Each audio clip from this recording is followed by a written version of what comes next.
But what you can do to still achieve your goals and still eat the foods that you enjoy eating is just... What's up, guys? Welcome back to the channel.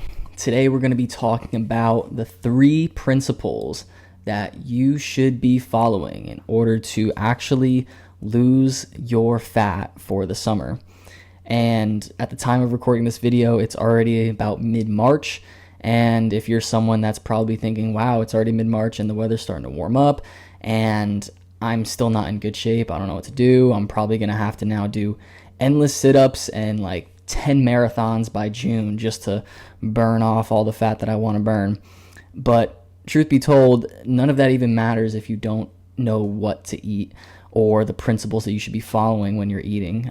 You cannot out-train a bad diet. So no matter how many sit-ups you do, no matter how much running and cardio you do, if you're not eating properly, you won't see that fat loss by the summertime or ever, essentially. But today we are going to be focusing on the 3 main principles that you should be following so that you can actually get into your fat burning states and essentially achieve the body that you want for the summer when you're going for the beach or having a good time at friend's house, barbecues. You want to go to the pool and not feel insecure about yourself. So as long as you follow these 3 principles, you will get there, certainly. So principle number 1 is you need to be in a calorie deficit. And it's very simple. You've probably even heard of this by now. I'm not reinventing the wheel here. It's a very straightforward principle that is just, quite frankly, a fact. There is no way around it. You cannot break the laws of thermodynamics.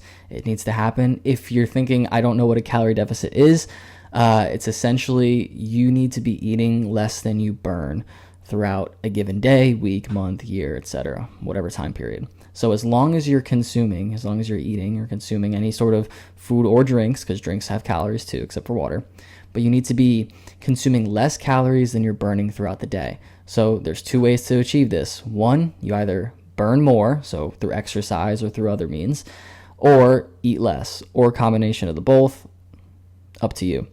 But if you want a more in-depth breakdown on calorie deficits and where you should start, I did post a video a little while ago that explains how I would personally go about a cut, so you can check that out. I'll link that in the description below if you want to check that out. But number 1 is going to be, you need to be in a calorie deficit. So we know that we need to be burning more than we consume or consume less than we burn. How much less should we be eating? Just a little bit. And you're probably like, all right, give me a number. What's a little bit? And the answer is, it depends. It depends on you. It depends on where you're at. The overarching goal of it is to just eat a little bit less than you are now, right? So if you're thinking to yourself right now, like, all right, I haven't really lost any weight. I haven't really put on too much weight, though. I've just kind of been stagnant. Eat a little bit less, right? Just a little bit. And then use your eyes to tell you exactly what you want, because essentially that's what's telling you that you're not where you want in the first place, right? You're looking in the mirror and going, wow, I have some extra body fat that I want to get rid of. So eat a little bit less, give it a week, 2 weeks. If you look into the mirror and you decide, still not where I want to be, I'm not progressing at all, eat a little bit less than that. And get to a point where you just eat a little bit, not a lot, just a little bit less, to where you can start to see results, and then not so much where you're starving yourself. We don't want to starve ourselves. Just eat a little bit less until you start seeing some results, and keep it there. And then what's going to happen is maybe a few weeks after that, you're probably going to stop seeing some progress. You're going to plateau a little bit. Just eat a little bit less than that, right? And again, this is specifically looking at it for the food aspects, the food principles of it. So there are things like more cardio, more exercise. So you don't have to eat a little bit less, but you still get into that calorie deficit. But focusing specifically on the food, if you keep everything else the same, your exercise, everything, your steps, whatever would burn calories, if you keep all that the same, you just need to eat a little bit less, right? So it is really simple. We're not getting to a point where we're doing a juice cleanse. We're not getting to a point where we're, having photosynthesis feed us, or just trying to eat air and dirt just to keep ourselves alive so we can burn fat. We don't want to do any of that. We still want to feel good. We still have plenty of time. It's still March. We got plenty of weeks, plenty of months. Just eat a little bit less, right? So with a few minor tweaks, on your diet, which I will come out with a video, the following one, about these specific food hacks that I personally use that help me to feel satisfied and full while also still being in a calorie deficit. So I'll compile a list of all the little food hacks that I've learned over the years that help me achieve this. But essentially, just with a few little minor tweaks in your diet, you can just start to eat a little bit less and get to a point where you start to see that fat burning, but you're not miserable and you're not starving yourself, because nobody wants to starve themselves, and you really don't need to. You don't need to eat basic bland foods like chicken breast and rice and broccoli 4 times a day and live off that for the rest of your life to achieve a good body. You don't need to do that at all. You certainly can if you want to, but personally, I would lose the willpower myself. So I like to include these other foods that I'll mention in the following video, but they are just little minor tweaks to my diet, my current diet that I actually eat, and they help me to get into a point where I am in a calorie deficit. I can start to lose fat, and almost seamlessly. It just doesn't seem difficult at all. So point number 1, get into a calorie deficit. Point number 2 is going to be prioritize protein. And why specifically protein? You're like, well, I really don't care about muscle. I know protein. I hear all these guys are like, oh, I drink my protein shakes and I gain a lot of muscle from them. And it's like, yes, that is very true. And even though you're looking for fat loss, you still should be prioritizing protein. And the reason for this is that protein is very satiating. It takes a lot of energy to break down protein that you consume and then to transform it and use it in the body and whatnot. Also, on top of this, it creates a thermic effect of food, and I did mention that in that other previous video that I will link. But what that does is that it actually burns calories just to break down the food that you're eating, and it is the highest and specifically really only seen when you eat protein. So the more protein you eat, the more you're going to be burning those calories that you do eat during the digestion process. So we're going to prioritize protein. 1, for the aspect of the fact that you're going to be burning a little bit more calories. Not a lot, but still a little bit more, and that could certainly help, right? But 2, because it's very satiating. And if you think about it, whenever you're eating a big steak or chicken or shrimp or seafood, whatever you eat, vegan, if you have vegan tofu, protein, whatever it is, it fills you up and it stays inside your stomach for a long period of time, right? It's very hard to overeat on protein. It's very hard to overeat too much steak. It's very hard to overeat too much chicken. It's very hard to overeat too much shrimp. But it's very, very easy to overeat too much carbs and fats, right? It's very, very easy to overeat on pasta. I can eat pasta until my face turns blue and I won't even think twice about it, right? With fats, it's very over to eat on cheese, very easy to overeat on chips, avocados, oils, peanuts. It's very, very easy to overeat because they pack a lot of calories in a very small volume of food. So for whatever fills up my stomach, it's going to be a lot more calories in the carbs and fats than it will for protein, typically. And it's just going to keep me full for longer because it's very easy to turn fat into fat on the body, very easy to turn carbs into fat on the body, but it's very difficult to turn protein into fat. So the body's doing all its work to like mush it around in your stomach, chop it up, absorb it in the GI tract. It stays in your stomach for longer, so you're full for a longer period of time, right? So we want to prioritize protein because it's going to keep us full and satiated longer than it will for carbs and fats. Does that mean you should be eating all protein and only protein? No, definitely not. But we can just be eating a little bit more protein. How much more? A little bit more than you currently are, right?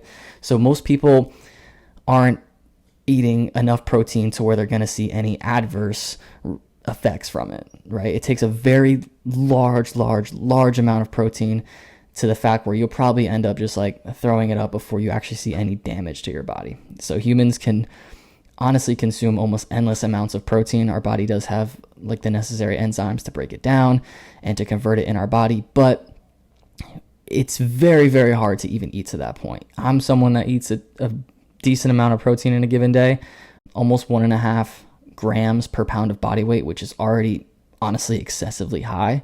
And that's even very hard for me to do. And it's not that there's any adverse effects that I get from it. It's just I'm so full all the time that I just can't fit in anymore at that point. So it's a good way to keep yourself full and satiated And also, if you're going into a cut and you are a guy or even a girl and you want to maintain your strength and feel good and have a good amount of muscle mass on you, so that you still feel strong during your workouts, prioritizing protein is going to do that for you. The more protein you have, the more that energy is going to be used to actually build and maintain the muscle than it will to be converted for energy, right? So definitely prioritize your protein, and you will see a bunch more results just from switching those macro percentages. You don't have to worry about like the specific percentages or anything like that. Just eat a little bit more protein than you are. Replace some of the carbs and fats with the protein. So don't just add in extra protein on top of what you're eating, because if you're already not in a calorie deficit, like we talked about before, and then you add in extra food, protein has calories, you're going to be in a calorie surplus and you're actually going to gain weight. So it's not just about adding in the protein, it's about replacing the carbs and fats with a protein source. And so specifically to get into a calorie deficit with the protein, you want to choose leaner cuts of protein. So if you're thinking like, all right, well, what are some lean cuts of protein? Chicken breast, very lean. If you're looking for specific cuts of steak, top sirloin or flank steak, very lean cuts of steak there. And if you're someone that's a seafood eater or a pescatarian, shrimp is very lean. There are some fishes, cod, tilapia, that are leaner.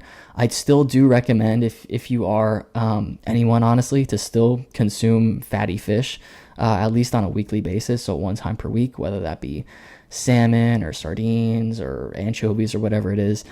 They all contain essential fats that we need in our diet, or at least conditionally essential fats, and they're very healthy for us. So still consume your healthy fats, and a good source of those healthy fats do come from these fattier cuts of fish. But if you are someone that is consuming one time a week for fatty cut of fish, and you really don't need to eat any more than that to achieve all the results that you need, if you're looking for other fish options or seafood options, then cod, tilapia, scallop, shrimp, those are all good options that are very lean. If you're looking at ground meat, on the package, it says the lean percentage on like the top corner or whatever it is, whatever kind of package. The package will tell you what percent lean that protein source is. So if you're looking for ground beef, there's a lot of different percentages. So there's 75% lean, 80% lean, 90, 93%, 99%, right? And the higher we get onto that lean percent, the more lean it is, the less calories it's going to be, because there's less of that fat percentage on it. And so there's two ways we can do this. And one way is simple. Just get the higher lean percentage, the highest one that your store has. But that can get somewhat expensive. Typically, the cheaper options are the ones with the lower lean percentage, so the more fat and the more calories. So you can still buy that. And I would recommend buying the highest lean percentage that you can afford for yourself or for your family or what else. And then when you cook it, what you do is after it's done cooking, there's going to be a little like pool of oil in the pan. When you're done cooking it, just drain it out. That's where all that fat content is. So essentially, it's lean to fat percentage. So if it's like 80% lean, that's going to be 20% fat. When you're done cooking that, most of that 20% of the fat's just sitting on the bottom of the pan as oil, and you can just pour it out. It's very easy to separate. You just grab a strainer, you pour the pan of the meat into that strainer. It's going to drain all the oil out, and you essentially just got rid of a bunch of calories and made it your own leaner source of protein. So that's what I would recommend for the ground meats there. If you can afford it, it's a lot easier, just one step easier, honestly, to buy the higher percent lean of that ground cut of meat, whether that be chicken, turkey, beef, whatever it is. And if you're someone that doesn't mind straining it out, or maybe just would rather afford the lower lean percentage, but still the highest lean percentage that you can afford, then straining it out is probably a really good option for you. So that was prioritizing protein. And number 3 is going to be eat the same meals that you're eating. Just find lower calorie versions of the ingredients, right? And so a good example of this, I have a roommate, his name is Tom. Shout out Tom, what's up? I did ask him and he said I can use him as an example in this video. So Tom, every day, I call him the quesadilla conqueror. Tom is the quesadilla conqueror. He loves his quesadillas. So every night, Tom makes a massive quesadilla for dinner. And in this quesadilla, he has a tortilla, right? And he includes rice, beans, bunch of veggies. He includes sausage, avocados, cheese, and I think that's it. But it's a quite a big quesadilla. So what's the solution if Tom is ready to cut and he's ready to lose some fat, right? The solution is not to just replace that entire meal. He loves this meal. He eats it like every night, right? The solution is to not just cut out this meal. It's not, because he really enjoys it. He looks forward to it. And I'm sure there's at least one meal that you have that you really look forward to. At least one of them. Breakfast, lunch, dinner, snack, whatever it is. But what you can do to still achieve your goals and still eat the foods that you enjoy eating is just to find lower calorie ingredients of that meal, or lower calorie foods, right? So for Tom's quesadilla, I mentioned he uses a tortilla, right? There are lower calorie options of tortillas. So the one that he's using now, I don't have it on me, but I remember in my head, his tortilla is about 120 calories. He can use a tortilla, they have them out there, that are about 70 calories. So right off the bat, he just saved 50 calories just on the tortilla. Same size, same weight, it's just made with more fiber so that it takes down the calories. You're not going to notice the difference. Your brain's not going to be like, this isn't a tortilla. So that's one ingredient there, okay? He did say that he's not really big into cheese anyway. He just includes it just because he likes it a little bit, but like he can definitely go without it. So him currently, he just takes out the cheese. Now, if you're someone that's a cheese lover, you love your cheese, the meal would not be the same without the cheese. Just find a fat-free cheese or a lower calorie cheese, right? So him taking out the cheese, if he would use, I don't know, a few ounces of cheese, taking it out completely saved them about 100, 200 calories worth of cheese.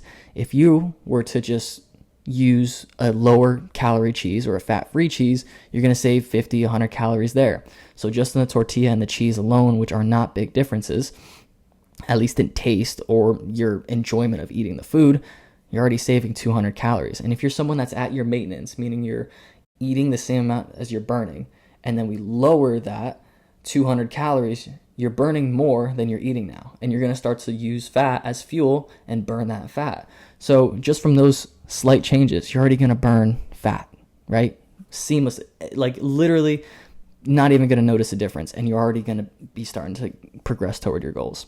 So again, those are just two ingredients. Switching sausage, he uses sausage in his quesadilla. Sausage has a very high fat content in it, so it doesn't have that high lean percentage. We talked a little bit about before about the lean percentage in your meats. And I suggested to him, choose a leaner cut of a meat. So if you like steak one day, or maybe some chicken breast, or even there's like 99% lean chicken tenderloins now. So even like chicken tenders, the fresh kind, not like the bag chicken tenders with the breading and all that stuff around it, but chicken tenderloins are now like 99% lean you can find in stores. So using those instead of sausage, you're going to eliminate a bunch of the fat from the sausage, right? And use a different kind of meat that's leaner. You're going to save another 100, 200 calories, whatever it is, depending on how much you use. So boom, right there, you're really not noticing too much of a difference at all. And you already took out 300-400 calories. On top of that, avocado is great for healthy fats, and I would recommend eating them. They're definitely a great health food. But how much do you use? He was using an entire avocado in his quesadillas. I was like, can you get away with maybe using half? He's like, yeah, probably. Boom, use half the avocado then. So he uses half an avocado in his quesadilla. Still tastes the exact same. He's still getting in his healthy fats, and he probably saved an extra 100 calories there. So 500 calories, which is already a huge difference. You're going to see plenty of fat loss. If you did nothing else, if you changed nothing else with your exercise or any of the other meals in your diet, and you just changed this quesadilla meal, right? Just from these tweaks, you're already saving 500 calories. And what used to be your maintenance, so you're not losing fat, you're not burning any fat, but you're also not gaining it. Lower the amount of calories by 500. You're going to be burning about 1 pound of fat per week, which you give that 10 weeks, 12 weeks, by the time summer rolls around, you're already going to be like 5, 6, 7, 8% leaner. I don't know how heavy you are, but you're going to be very, very, like, much leaner. You're going to see very noticeable differences just with this one meal and these small tweaks, right? Imagine if you did that with the other meals as you get deeper into a cut. You're going to reach your goals. You're going to see abs easy. You're not even going to notice the difference. So that's just one example. Other example is going to be if you have, for me personally, a protein shake or whatever, whenever I'm eating normally or trying to bulk, I'm not really worrying about fat loss or whatever, I'll have a protein shake. I'll use like regular yogurt, scoop away, some fruit, and maybe a scoop of peanut butter because I like peanut butter. Now, just from the same foods, but just choosing the lower calorie versions of it, I will switch the regular yogurt to like a non-fat Greek yogurt. And what's this going to do? It's going to take out a bunch of the added sugars. It's going to eliminate a bunch of the calories from that, right? Probably saving about 100, 200 calories, depending on how much I use. Plus, non-fat Greek yogurt has a much higher protein content than regular yogurt. So I'm already adding to the protein, which we mentioned before, prioritize protein, and losing some of the calories with it. So that's very good. On top of that, peanut butter. They have now PB Fit or some sort of powdered peanut butter. They also have it for almond butter now. So if you're an almond butter fan, they have powdered almond. And it's essentially just like a 90% fat-free type of peanut powder. So it's going to give you all the flavor of peanut butter. You throw it into the shake, but it's going to eliminate like way more than half the calories for the same amount too. So if I were to get 32 grams, which is the typical serving size of peanut butter, put it in a shake, that's going to be about 200 calories. 32 grams of the powdered peanut butter is like 40 calories. It's like 150 calories I save without tasting any difference because it's getting blended up and going into the shake anyway. So why not just save all the calories? You're not going to notice a difference. Same volume, same everything. And then all of a sudden, you're just going to start to see the fat melt away without even noticing anything differently in your diet. So those are two really good options. I'll get more into the specific food hacks that I use. That will be one of them, the PB Fit or the powdered peanut as opposed to peanut butter. I'll get that in another video right after this one probably. And I'll compile a whole list of all the food hacks. So if you guys would like to stay tuned for that video, I'm sure you'll enjoy it and you'll get a bunch of cool different ideas that I've learned over the course of a few years whenever I'm getting deeper into a diet and I still want to see some progress. So that'll be a good video. But for now, those are just the 3 principles of eating that I want you to follow. And I promise you're going to start to see results instantly. You're going to see results without even trying. It's going to be mindless. It's going to be effortless. You don't even have to worry about the blandness of foods that you typically were going to do. You don't have to worry about starving yourself. It's just going to be get into a calorie deficit. How are you going to get into a calorie deficit? By eating the same meals that you're eating, just finding lower calorie versions of the food, and then we're going to prioritize protein. So those are the 3. Calorie deficit, prioritize protein, eat the same meals you eat, just the lower calorie versions of those foods. So hope you guys like this video. Stay tuned for the next one when I get into all the little hacks and the cool little ingredients that I use that still give a bunch of flavor to my meals so that I could still enjoy what I'm eating and still see my progress. So I'll catch you in the next one.